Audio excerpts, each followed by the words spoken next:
My name is Michael Amar Calfee. My middle name goes back to the second president of the Republic of Texas. I am a fourth generation native Texan, and my name was handed down to me from several members of my family. My grandmother was the latest before me to have the name. I am not a historian with letters after my name. I am just someone who is curious about the history of Texas you don't often hear about. I'm not trying to tell you everything there is to know about a place or an event. I'm just hoping you will get a taste and then yearn to visit these places yourself to learn more.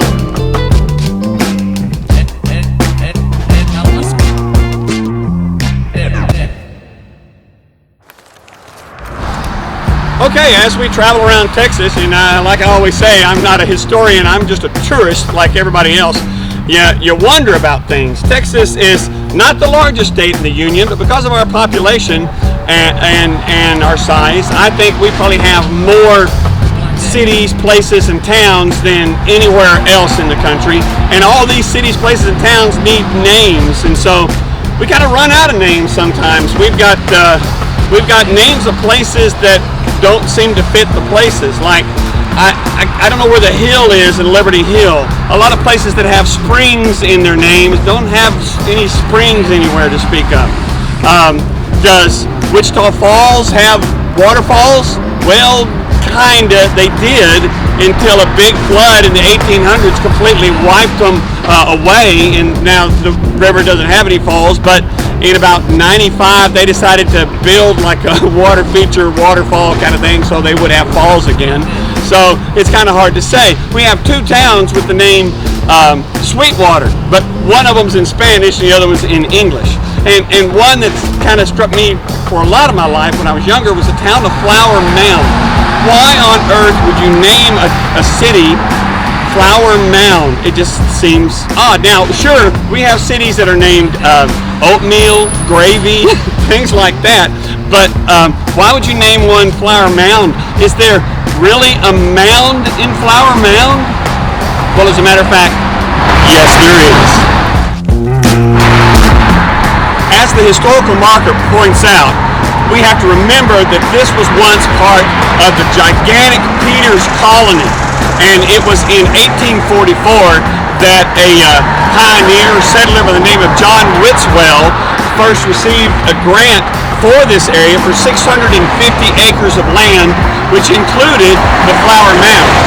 And that was kind of in his family. Well, his widow married someone, and then it was in the Beavers family there for well into the 20th century. But this was part of the Peters Colony, which is a really important part of Texas history that we should remember.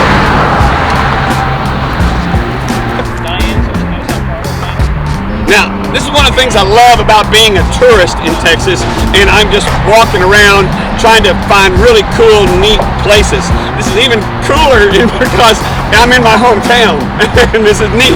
And I just happened upon Don McDaniel here, who is part of the Historical Commission, right? Well, part of the Mound Foundation. The Mound Foundation. Yeah. Oh, okay, great. We're a nonprofit that oversees the preservation of the mound here in Flower Mound. Wow, that's great.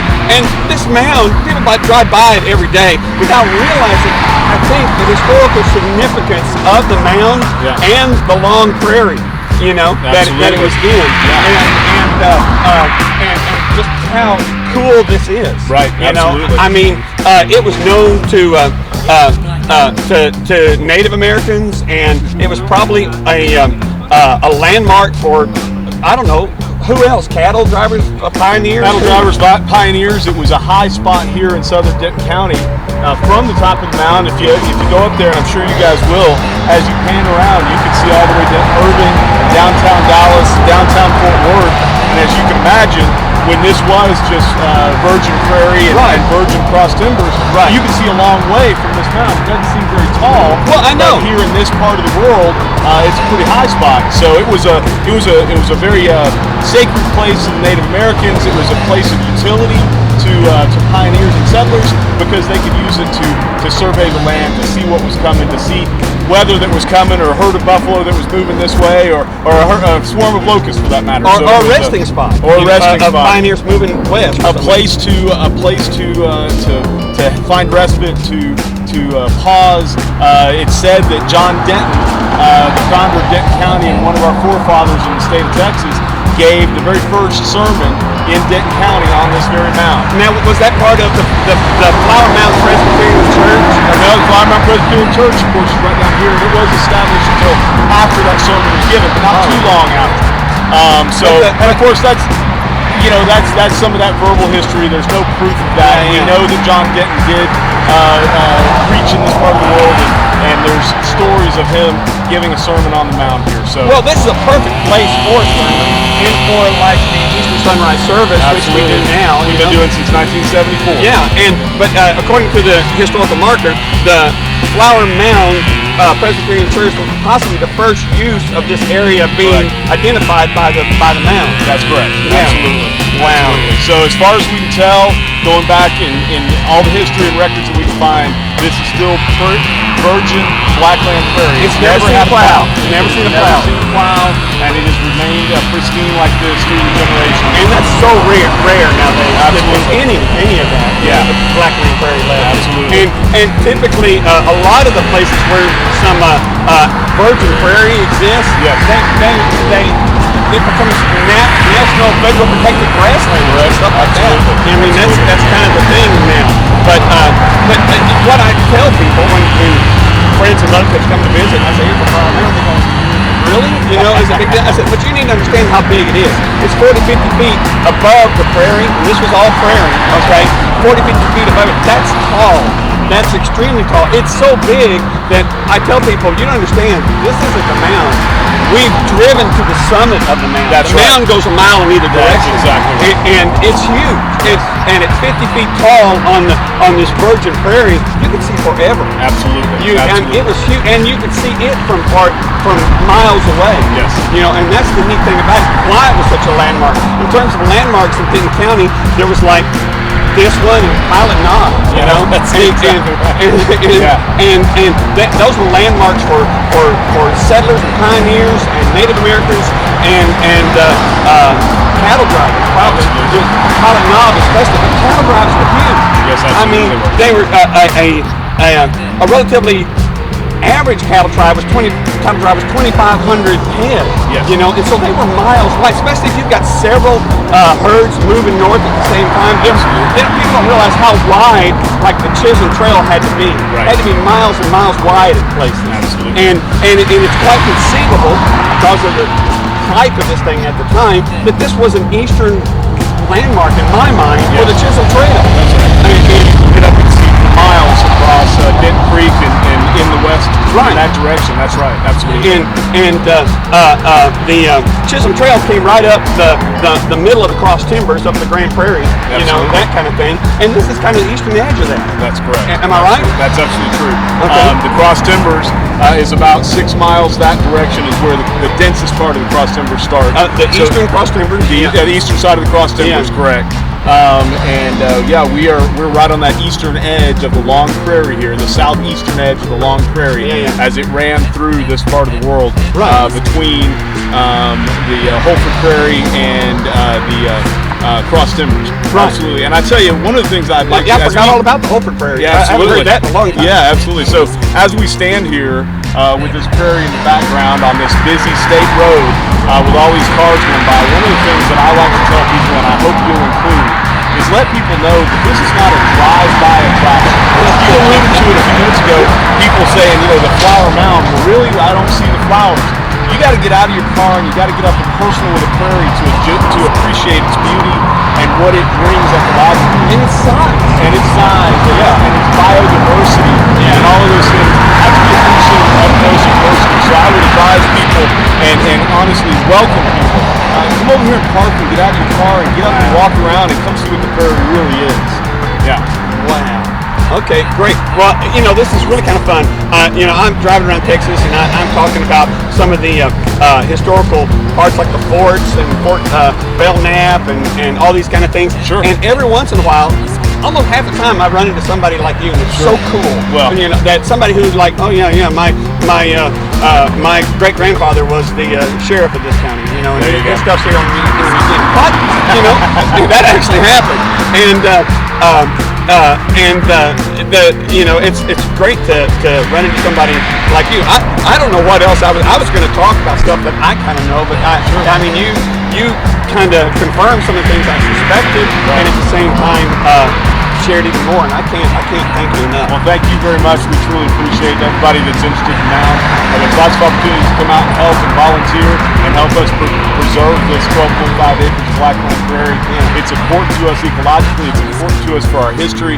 And I'm really grateful for folks like you are learning about it and spreading the word and helping us to preserve it. Well, we're going to go up there and get some shots up there and maybe a couple other things, and maybe your little ankle board and all that kind Absolutely, of stuff. please. I would advise, if you don't have any spit and repellent on, to put some on. The sugars are a little bit bad.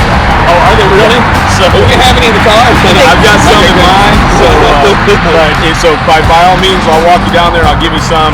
The chiggers are a little bit rough right now. If you're not used to them, they'll eat you up. So. Okay. I don't doubt that at all. I'm a fourth generation native Texan.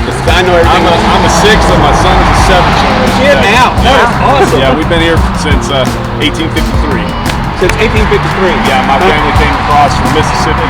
I had relatives on my mother's side who fought at San Jacinto. Okay. And that kind of thing. And she disputes that. She's kind of the historian in the group. But she kind of disputes some of the stuff I've been told my whole life from my family. And she goes to Ancestry.com. She goes, you know. Probably didn't happen.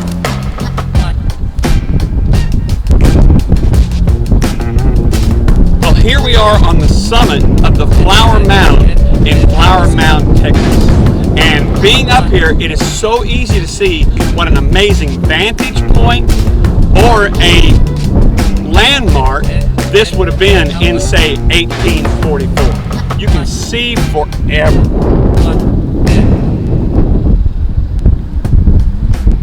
As we're looking around here, you can see you can imagine how handy this would have been as a place to stop and rest. You can see game maybe in the distance. You can see hostiles maybe trying to sneak up on you, bad guys, robbers, bison herds, whatever you need to see, you can see it from atop the Flower Mound. Now, of course, right now this doesn't look like the prairie that it was in the mid 18th or 19th centuries. It was just like the top of this looks, and so you could see for miles. The trees that you see here, most of them aren't even native to North Texas. They were put here by developers and people like that, and they're all watered by the nice homes all around. But it wouldn't have been hardly any trees. This would have been sitting in the middle of a great big long prairie, a prairie that was 1 mile wide and 4 miles long. Okay, now we're on the edge of the cross timbers, which was a great expanse of dense forest that runs down the center of Texas all the way up to Kansas. That's 30 miles wide in places and almost impossible to get through. And this would have been the point where you'd look out and see maybe the edge of it and get ready for what was going to be a long slog through that forest. But this is the Flower Mound, an amazing landmark, an amazing vantage point, and a great place for pioneers to sit and rest. And then later, it was this wonderful homestead. And so it's still a pretty neat place and a little bitty bit of Texas history you don't see very often.